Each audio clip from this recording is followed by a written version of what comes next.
In SafetyWing, we are creating a global social safety net, like a membership for a citizenship.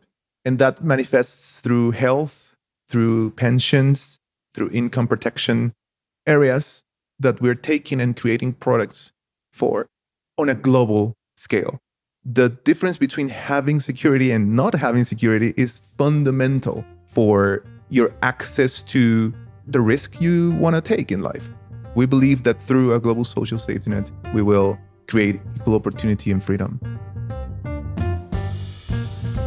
Welcome to the Work for Humans podcast. This is Dart Lindsley. All the best revolutions share this problem, which is how do you grow fast and at the same time preserve your organization's mission? More than that, your organization's soul. How do you grow a company that is both diverse and unified, distributed globally, and yet one thing? Adrian Salazar, head of culture and integrity, is responsible for navigating all these polarities at SafetyWing, the company that's leading the movement to grow the first country on the internet by creating a social safety net for remote and nomadic workers around the globe. It's a design problem, and Adrian's roots are in design. Before SafetyWing, he served as head of brand at Mealco and head of design at both Selva and Kenzium Solutions. In this episode, Adrian and I talk about what it means to be the head of culture and integrity. How is SafetyWing creating the first internet-based country? And what does it mean to build a social safety net? And why is that so important to both the global remote and nomadic movement, but also human rights? We also discuss the importance of a company's value structure, overcoming obstacles to company culture, the benefits of doubting what we learn, and other topics. All right, before diving in, be sure to stay connected with Work for Humans by subscribing wherever you listen to podcasts. And now I present my conversation with Adrian Salazar. Adrian Salazar, welcome to Work for Humans. Hi, thanks for having me. I'm excited to have you on the show for a couple of different reasons. One of them is I have a show about the experience of work and how we should design work better, but I don't talk to very many people who are close to the chief people officer role, which I know you're not exactly. You're the head of culture and integrity for SafetyWing. But it's an oversight in the show, and so I'm bringing on a few people who are in leadership roles like your own and talking about the problem space and the challenges that you face and the opportunities that you face. That's one reason why I really wanted to have you on the show.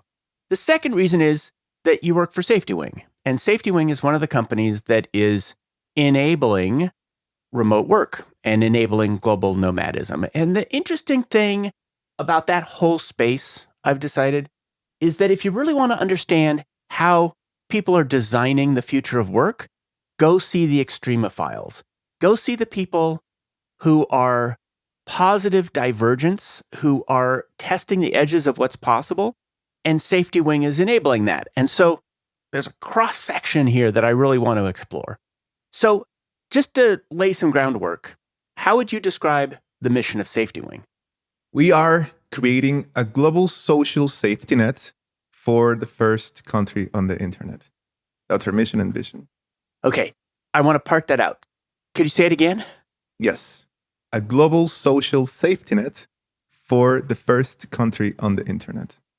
The first country on the internet. I think it's such an interesting idea. How do you describe the first country on the internet? So we have a name for it. The name is Plumia. Plumia will be a country on the internet. I'm not sure if the first one. It doesn't matter really. And I think I can summarize a country on the internet as a sort of citizenship by affiliation, like a membership for a citizenship.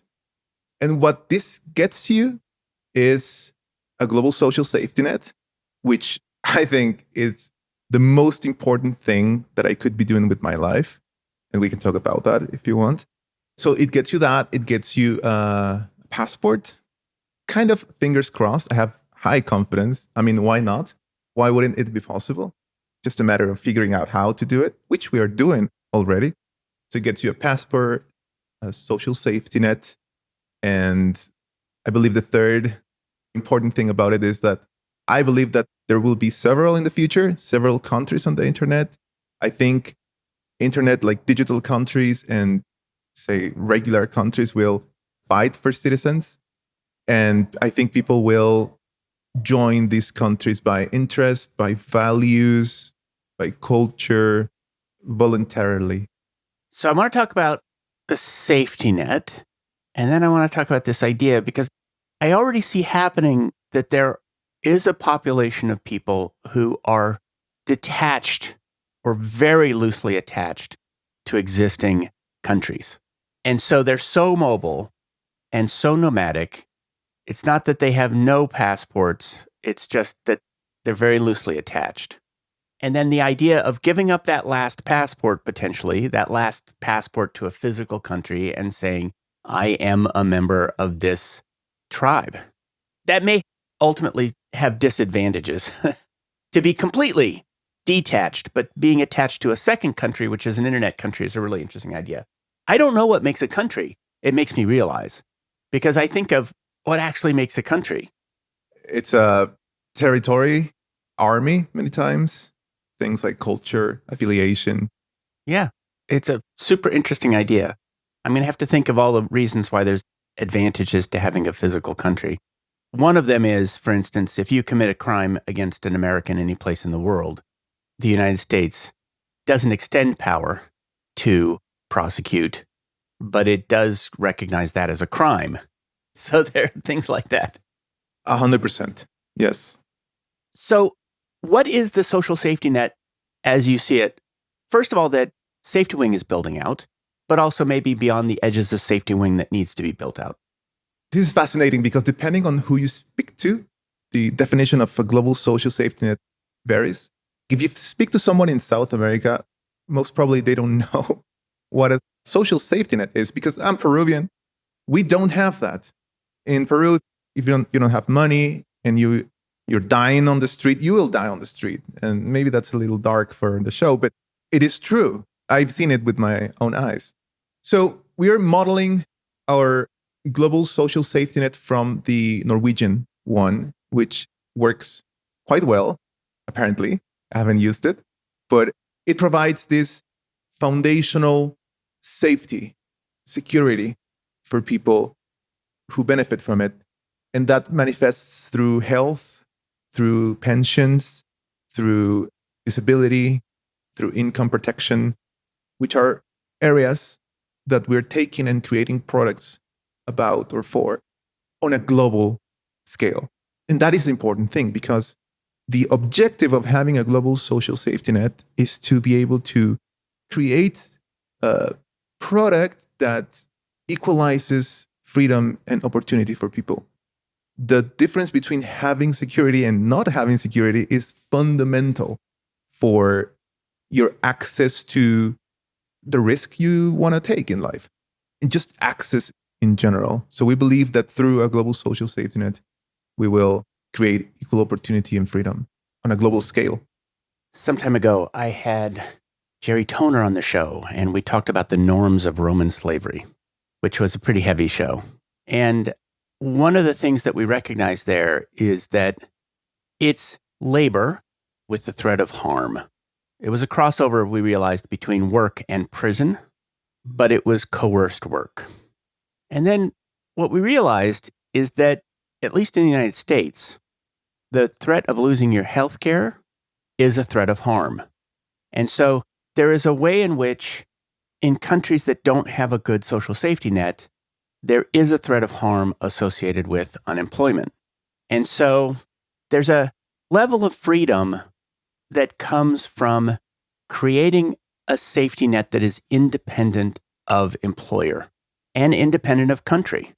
And so I can see how it's different, right? If somebody's in the United States and they want to become a global nomad, they're leaving the benefits that are provided by a company. But if you are in, Sweden, it's not the company that you're leaving, but you're leaving the country. You're leaving behind the social safety net of the region. Exactly, which is a problem from that social safety net, right? I love imagining this. Imagine something that works on a global scale. And we have a couple products that work on a global scale. I use Remote Health. Remote Health is our health insurance. And I've used it in Colombia, in Panama, in Europe, in Mexico, in Peru.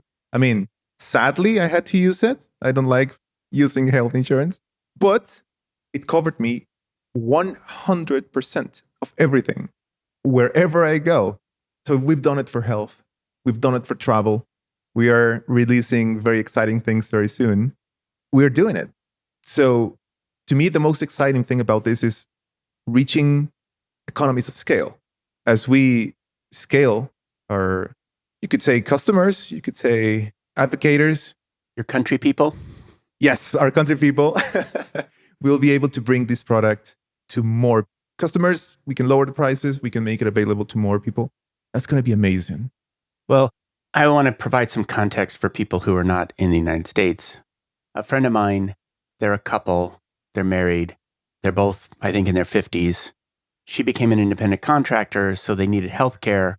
It was $5,000, more than $5,000 a month for them to get health insurance in California. Wow. It's a lot. That is a lot. That is more than most people's incomes. So the safety net consists of health benefits. It consists of a pension. Was there a third thing? A way to save for retirement that's global. Correct. Which, by the way, can be redefined completely. I don't think it's that smart the way in which we do it now. So you have to forcefully wait until you're whatever age, depending on your country, and then you can do something. Maybe that's not the only way. So it's a retirement, but it's also one of my favorites. One that I'm really excited about is income protection for independent remote workers or nomads, or even people with full-time jobs. But I worked as a freelancer for years in the past, and I had my own businesses. And particularly in those situations, you feel like, oh, if I get sick tomorrow, how do I provide to my family? So an income protection product that is available to everyone, basically, that sounds amazing to me. Yeah, because we shouldn't be working and making decisions about our work based upon fear. Amen. Yes. Fear for ourselves and fear for our children. You're the head of culture and integrity. What does that mean? And in particular, what kind of demands does that title make on you? What does it mean? It's a little abstract because culture is one of those things that evolves all the time. Culture is like a reflection of a group of people. The way in which they behave, communicate, the way it feels. I believe that's culture, a good definition for culture. And integrity, it's hard to explain, but I always go to structural integrity, right? You have a bridge based on physics. It has this set of characteristics. It can hold up to whatever weight. It can be X long. So if that's a good framework to think about integrity, integrity means that you can behave in certain ways that are in line with your principles. That's sort of what it means to me. Behaving with integrity is behaving 100% in a rigid structure that aligns with your principles. It's not like you sometimes can behave with integrity and sometimes you cannot. It's not like a bridge can sometimes hold this and sometimes not. That's a weird way to explain it, but being the head of culture and integrity means that I look at our culture, and I have several ways of doing that. Some of those are kind of out there and like hippie, but I look at our culture and I compare it to our ideal. We have an ideal culture in mind, which will never be the actual culture. So I compare it and I see, oh, okay, this is moving in this direction. Is that good? And most of the times, it's very aligned with our ideals and our values. We hire for that too. We can talk about that too as well. So it kind of makes sense. Sometimes it doesn't. And when it doesn't, you have to pay attention. You have to unpack. You have to figure out what's happening, whether it's a localized issue, more like global issue. And same thing with integrity. Integrity is more hardcore, in my opinion, and less soft. If something happens that breaks the integrity of a person or the code of integrity that we want to have in SafetyWing, that's usually a big deal. Kind of never happens in SafetyWing, but you have to pay attention nonetheless. I'm getting a weird image in my head, which is the sort of the skeleton of an animal is integrity and the flesh of an animal is culture. That's cool. Yeah, that makes sense. I like it. I like that metaphor a lot because there's this idea that it's the muscles that animate. It's interesting. It's also interesting because oftentimes when we talk about people having integrity, we say they have backbone. It's this idea that they actually have a structure to what they think is right and wrong. There was a second part to your question, though, that it's the sort of lingering. The second part of the question was, what demands does that title place on you? Oh, yeah. That's interesting. And that's something that I constantly reflect about. You have to represent the culture and you have to act with 100% integrity if you have this title, which is not easy to do. There's a third one, which is about conduct. But conduct in SafetyWing is not written. You have to behave correctly because you want to. Our team has adopted that principle of reciprocating good vibes, whatever you want to call it.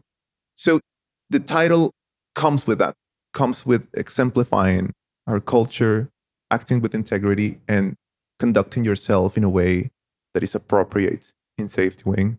And sometimes you just wake up and your head hurts or something, and your cat died, and something happened, and you have to choose whether you want to take a day off, which is probably a good idea, or present yourself appropriately. And I believe is to make other people's life good. That's the implication. The other thing that is implied that is funny and difficult to live with is that I realize that if someone has issues with the way in which things are managed or led or whatever, they have probably an issue with me in this case. Because I kind of represent these, our values and mission and our style, not because it's my job, because no one told me to do it, but because I think it's great. I think we do things greatly, and I'm very proud to be this way, and I'm very proud to evangelize. I've seen it working for years now, and I think it's great. That also comes with the title, I believe. That's very interesting. A part of what you're saying is that everything that goes wrong is your fault. What I mean is, it depends on what the source of something going wrong is. But if you're taking accountability for something that is big, potentially vague, and could mean a lot of different things to a lot of different people, and is not entirely in your control. So it's a hard thing to usher forward in the world, which is a group of people who share cultural values and integrity. I'm reminded a little bit of Socrates asked the question in one of his dialogues, can virtue be taught? And his answer was no, it can't be taught, because if you are being virtuous not by instinct, but because you're trying to look virtuous, that's not virtue. Virtue is innate. And so you've got this thing that's actually very, very difficult to bring forth in the world. Yes. I will be more mundane and depart from Socrates and talk about football, like soccer. In football, you have these two. You have the team, you have the coach, and you have the president, right? When the team wins, the team is great, the players are amazing, you have stars. When the team loses, the coach sucks. It's not exactly a perfect analogy, but it sort of works in that way. When things go wrong, the culture is wrong. When projects are delayed, for example, whatever issue, it's because we don't have a culture of accountability, right? When projects are very successful, we have amazing team players. And I believe that's good. That's a good way to operate. It's just funny to me how it works. I want to go through what are the biggest challenges or obstacles that you face in terms of creating a culture, and then how you are working to overcome those. And I don't have to talk about it in terms of problems and obstacles. It could be opportunities and ways of moving forward that are positive. It doesn't have to be all blockers. But I mean, what is the environment in which you're trying to do this? And what are you doing to move it forward? What I perceive as the most fundamental challenges for any culture is scale, bring in more people. Because even if you hire perfectly or close to that, people are complex units, particularly when you hire people from all over the world, literally. So I had a childhood, two parents. They were close. They are close still, thank God. They brought me up in Miraflores, which is a neighborhood in Lima. I went to Catholic French school. I dropped out of high school. I have all of these events that shape my personality, that shape my worldview. I'm a highly resourceful person because I dropped out of high school. I had to be resourceful to be successful, which is very different to my neighbor, let alone someone born in Tokyo. So I interpret reality through my filter of events. Everyone else does too. So although we might be similar in our value structure, in our worldview, we will differ. When you add more people, you have many more opinions. And then when you have to make decisions, you have to consider multiple dissonant opinions. The larger you get, the more true that becomes. That is a challenge. That is a very hardcore challenge, in my opinion. How do you move forward, make decisions, hear people truthfully, but still disagree? Always with someone or a group of someones. That is challenging. So I have a weakness for analogies. You want to bring people together. They're going to be very diverse in terms of their positionality, among other things. And you want them to disagree. So you want all of that, but there's a few places where you don't want variation. One of them is in integrity. People can be as different as they want as long as they don't cross the line into doing things that are not with integrity. And you want to, this is the analogy that keeps coming to mind to me. I think of fusion, where you're trying to bring things close enough together that they react. Inside a company, you're trying to bring them together so that you get a chemical reaction or a nuclear reaction. And they're different. And so they kind of fight against each other and they want to spread out. So what do you do? Right. That's a good question. That's the challenge. But I think there are some tools to get this forward gracefully. And to me, these are fundamentals. Values. You need a value structure for your company. And it's not negotiable. We can iterate, we can change a word, we can elaborate, we can replace maybe one with another that is adjacent, better phrase, more appropriate for the scale, whatever. You can move these values, but very slowly. This is not something that you change every day. If you have values codified, written, presented, you have a document that outlines behavior that the company supports and encourages. So it's fair that way. So we want to do things this way. When you're joining SafetyWing, you're implicitly subscribing to that. And we also hire for the people who naturally align with these things. And I can give you an example. It sounds a bit hardcore, but one of our values is let the best idea win, which speaks about humility, which speaks about the power of ideas and not hierarchies. So we, as a company, expect people to behave in this way because we believe it's worth optimizing for. We have another that is create, don't copy. Because we want to get somewhere new, it doesn't make sense to just act from thinking in analogies, right? Grabbing what everyone else is doing because everyone else is doing it, but trying new things to get to new places. So I think that's a very important tool. And people are not 100, I'm not 100% aligned with this. No one is. But this is the way that we want to behave. Even if you naturally are not aligned with all 10, you might want to compromise on those areas. How do you help people to bring those on board? On the show, we had Darius Moshazadeh, and he wrote a book which is core value equation. And it's all about how to create your core values. And one of the key things about the core values is that they have to be usable.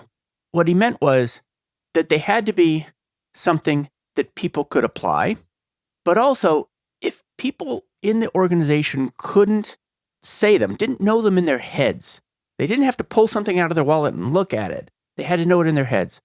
How do you help people to bring these on board for themselves? That's interesting. I agree with that definition, though, by the way. They have to be actionable 100%, yes, and real as well. You see all these values like people first, yay, who, when, us, the customers, this pernicious way of creating values to be able to manipulate them in every occasion to your advantage. That seems horrible to me. But anyway, we do a bunch of things with ours. I'm very proud of this project we did. It's a booklet that we hand out to every new team member. And it's a little out there, but it's like a book for children. So we have our value there, aim for the ideal, and then a cartoonish representation using birds of what that is. And the illustrations progress in a story. Because this is going to be mostly audio, I want people to know this is a beautiful hardbound book. Yeah. It looks like a children's book, and it's very colorful on the inside. It looks like it's been painted with very warm watercolors. We have an artist named Irsan from Indonesia who works for SafetyWing full-time, and he creates illustrations all the time. That's his job. And yeah, we are big on bird illustrations because why not? I mean, we want to have fun too. So this is one of the ways, right? Everyone receives this. You get it, you go through it, it's interesting. You start becoming aware.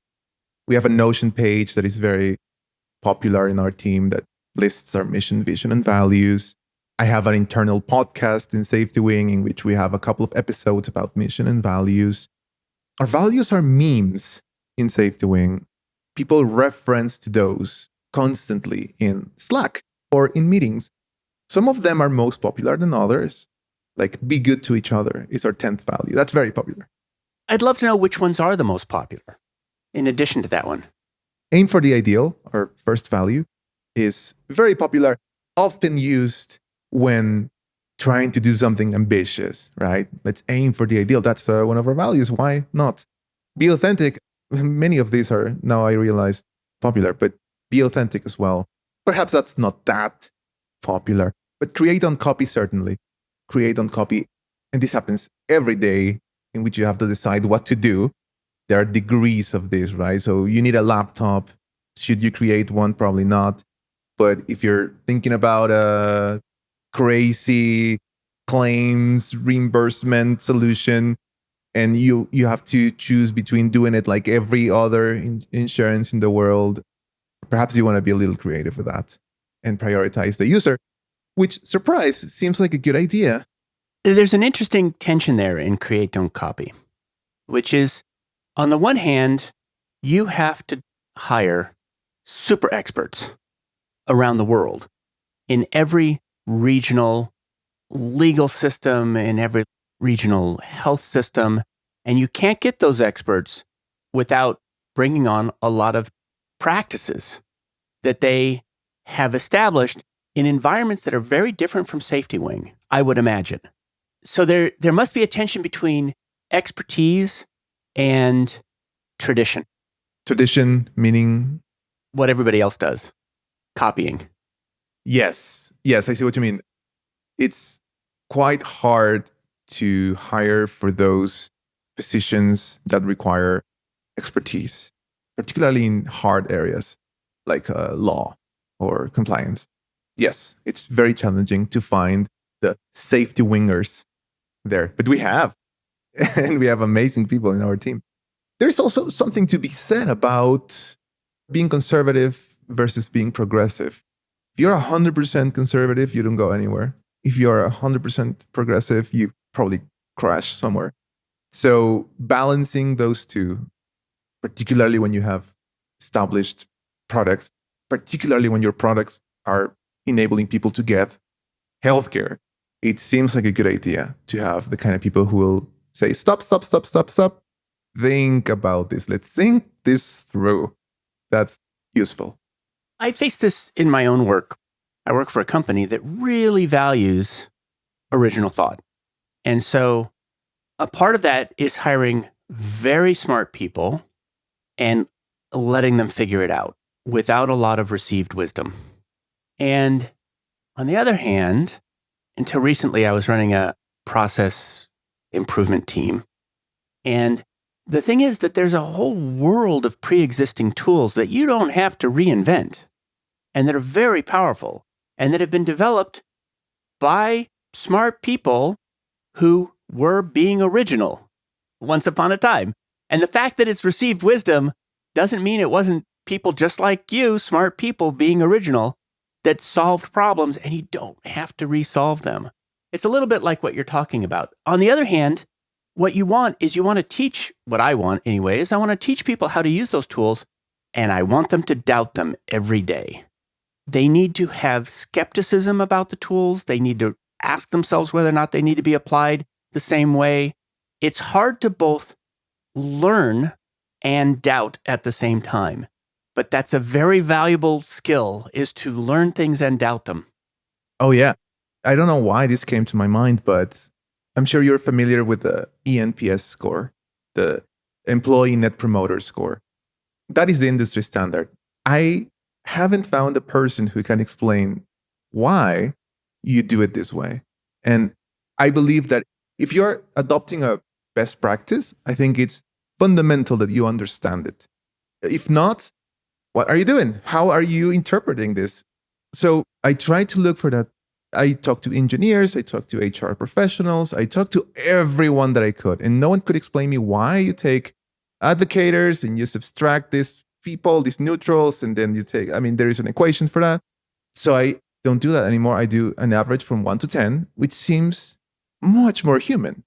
The team is feeling an 8, amazing. Or in comparison, the team is feeling a 43, and we're not counting 7s and 8s. Or whatever the NPS thing is. We had on the show the inventor of the Net Promoter Score. Oh my God, but that's for products. It is for products.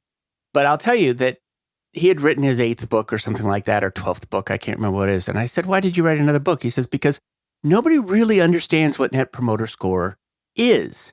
And so it gets misused. And so what he's done is he's released into the world this idea that's very contagious. But people pick it up without doing what you did, which is ask, why is this here? And because they don't ask that question, they misuse it. And I think it makes sense for products, though. And to me, the baseline of why it makes sense and we use it is because you have a benchmark, an international, across industries or within industry, a huge archive of what's good. So in that case, I believe it's very powerful. Yes, when used right. And his point was that oftentimes in companies that use it, they attach it to rewards to the organization, and then everybody starts gaming it, and you can't tell what's real. And people get punished if they get below a 3, below a whatever. And so people forget that what Net Promoter Score is for is if you love your customer, you pay attention to what they want, and you want it for their sake.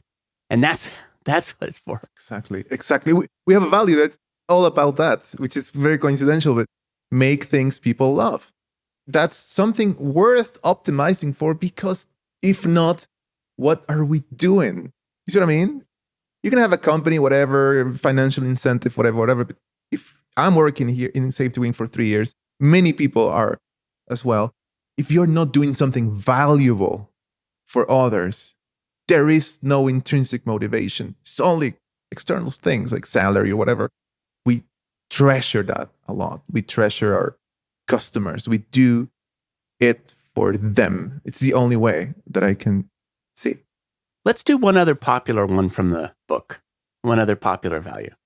It's interesting. There's popular ones, which people like to use to make decisions. And then there are probably some that are critical because they influence a fork in a road. That's a Venn diagram, which is things people use all the time. But also there's this other one, which is the ones that help you make the hard decisions. Exactly right. And exactly what I was thinking while reviewing this. Yes, I can give an example of both. Something that people use all the time: dare to make mistakes. Oh, yeah. Oh, yeah. That one is important because people make mistakes, and that's okay. That's one of our slogans or memes. So that's very popular, I think, in the right way, because you could manipulate that and use it to justify your mistake, which defeats the point. You shouldn't need to justify your mistake because people make mistakes and we dare to make mistakes. So that's often used during product work, during creative work. It should be used to take risk, Yes, not exactly. to justify error. And Exactly. so we're going to prototype something. We know it's going to be a bit of a mess. We're going to test it. And it's okay. It's a learning thing. Exactly. That sort of example. We're trying to create a culture in which you don't have to apologize for your error. So we don't see it used there because there is no opportunity for that, I guess. One that is used to make hard decisions is, I don't know if this is maybe unusual, but in SafetyWing it's very usual, very common.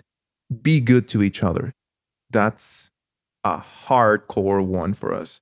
I think in our current configuration, we have no assholes. So happy about that. And it's a joy. It's so joyful. So I talk to everyone in our team consistently, to every single person in the company in some sort of cadence. And that's like a perk. I design it as part of my role.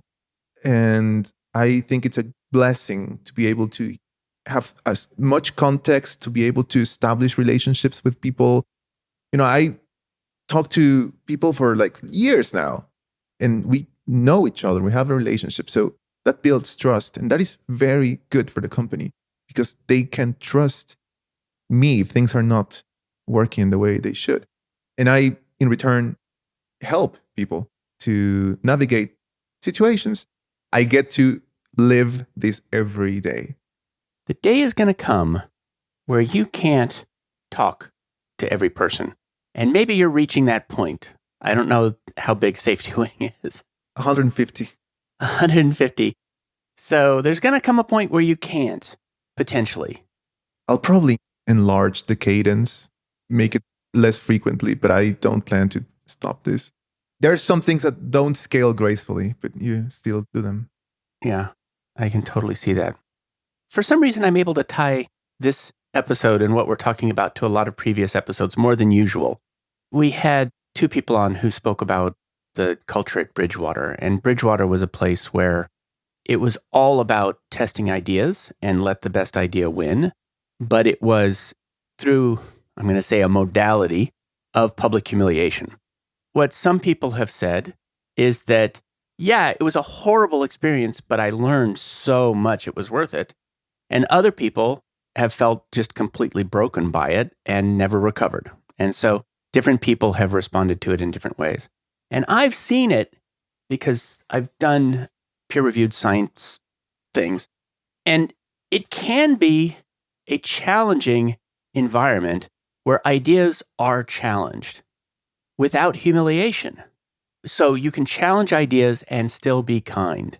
And so what strikes me is that with the values like the ones you're talking about is that, let me just say, presenting a scientific paper to the department was like running a gauntlet.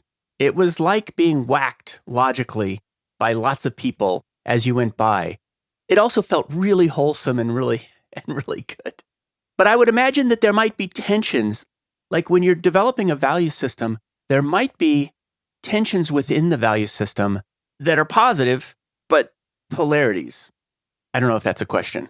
There is something there. There is something interesting there to me, which is my mind went immediately to two things. Different cultures for different people. I don't claim that the SafetyWing culture is better than anything else or for everyone more than anything else. It's for SafetyWingers. And we use that during recruiting and very gracefully, I would say. And we immediately see that when there is someone who's not a good fit, It's so glaringly present. So different cultures for different people. Some people are very competitive. Some people love debating aggressively. In SafetyWing, we have a conduct behavior that is very respectful, very kind, very honest too. Sometimes honesty can burn. But if you're respectful and kind, it is challenging, but you don't feel awful. Yeah, I mean, sometimes I feel dumb. Oh, that was really dumb. Why did I bring this idea? Why am I so dumb? But because I recognize the value of the other idea, right? And I'm highly neurotic. So my personality goes there, right? But then think about it. Okay, was my idea the best? Probably not. Is the other idea better? Yeah, it is. Can I get behind it? Hell yes. And there is a why there. Why can you get behind things that are not your own? And I believe that's our mission because we really want to do this thing. So that mission, that global objective, many times defeats the localized objectives. And I believe that makes great teams. That makes functional teams. This leads into a question I was going to ask, which was, how does your job feel on a good day? And how does it feel on a bad day? And why? I'll tell you a part of why I ask is that there are a number of listeners who are in roles similar to yours, and I bet you they face the same thing. I would say 80% of my days are remarkably good, 20% remarkably awful. That's not because of SafetyWing, I should clarify. That's because of my turbulent personality and neuroticism. Well, fair enough. That's a distribution. I got the rough end of it, and that's fine. It's also a tool, but we can talk about that other time. So for someone with this neurological predisposition to negative emotion, having 80% good days is so good. It's so good. I've never experienced this previously. So why good days?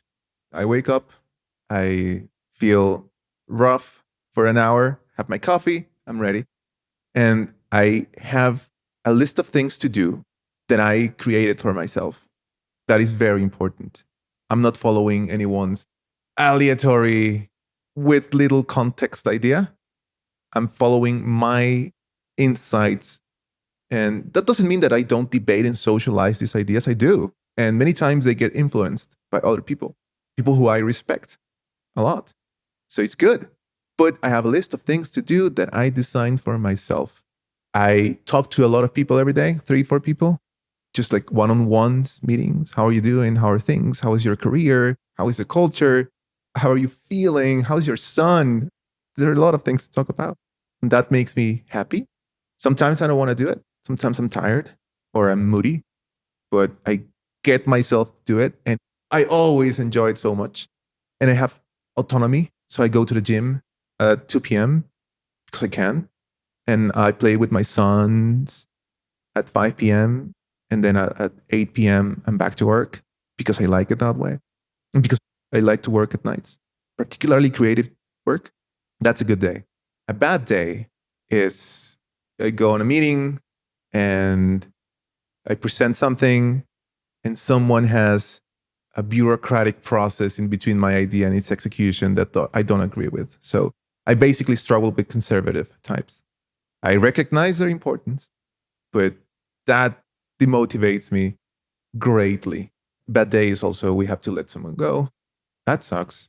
I get to do exit interviews. You are personally involved in all of those cases? Yes. I give my 2 cents from my perspective, from speaking with everyone. I do have a perspective that is like an aggregation of everyone's, filtered through my own. So it's not perfect, but I do. And it's always tough. It's always depressing. I feel some instinct to be compassionate, but I thought about this a lot because that compassion point was bothering me. And my conclusion was that when you have to make difficult decisions, particularly in SafetyWing, we are being compassionate with the world, with a bunch of people that will benefit from our products if we succeed. And we need the absolute best team to do that.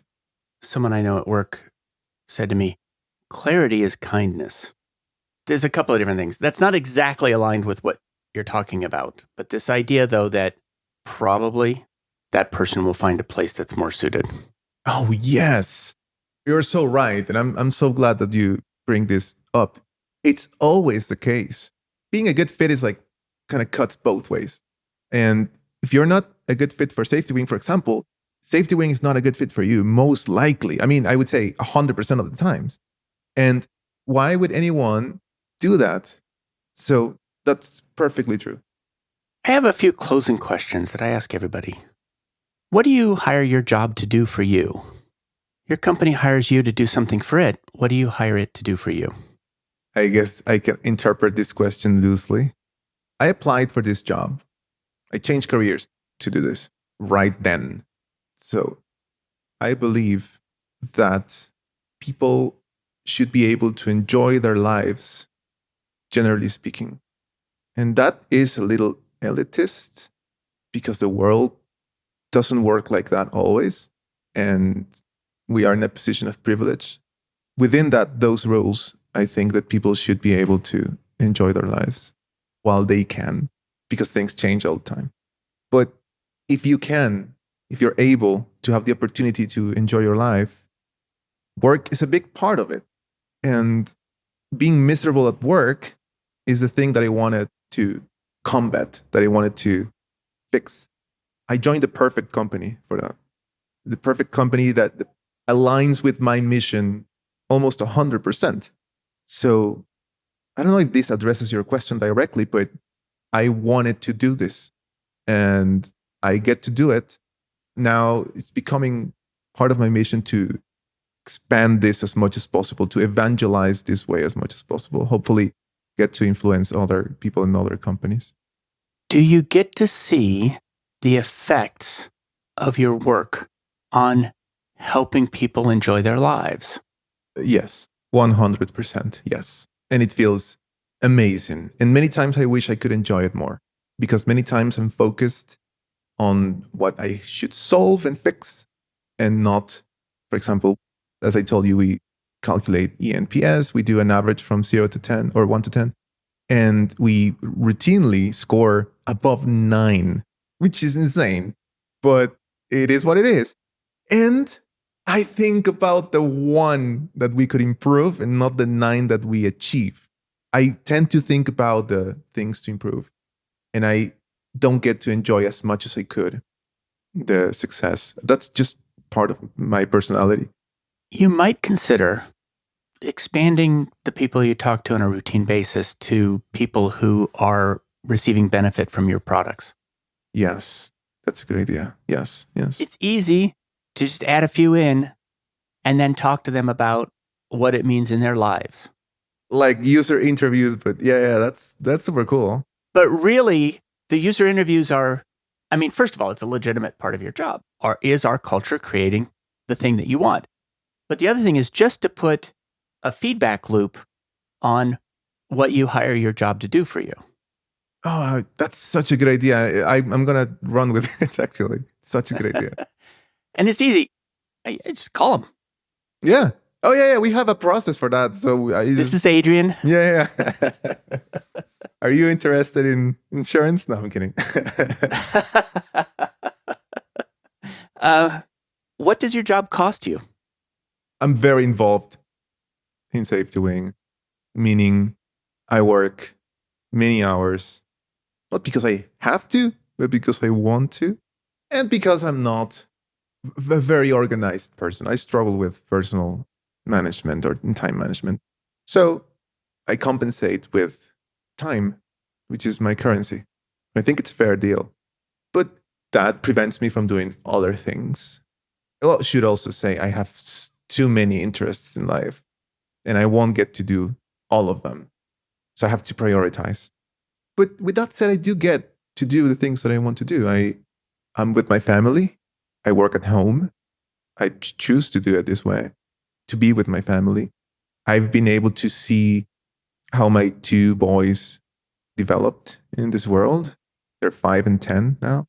I get to do art, which is a very important part of my life, photography and music, and I just need to do art.